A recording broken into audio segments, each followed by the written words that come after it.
Here's another example of average rate of change. In this case, of function f of x equal to a to the power x on the interval a and a plus h.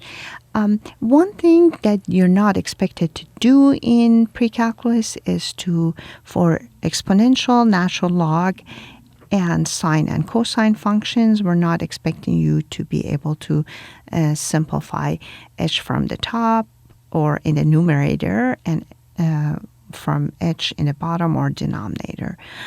It turns out in Calculus 1, you learn a method to simplify the h in the denominator with something of the numerator. So let's try to set this up. First of all, that's a function.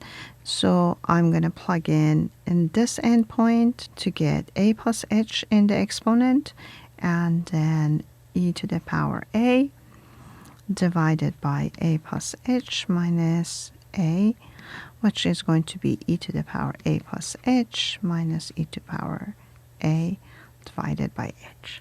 And this is part B, so part B is not one of the answers.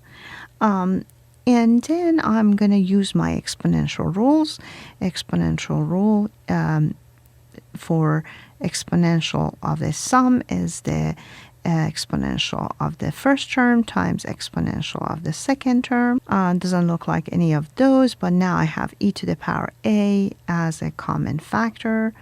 Pull that common factor out, and you end up with e to the a is factored out. This turns out, am I in the right track?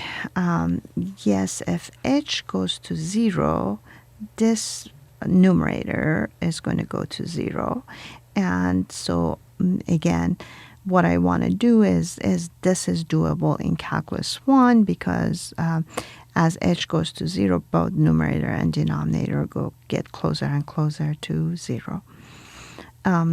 And now, the other part is that this is part D, and I notice that I can also write part D as e to the a, e to the power h minus 1, parentheses over h. So these choices are all average rate of change. The only choice that was not is this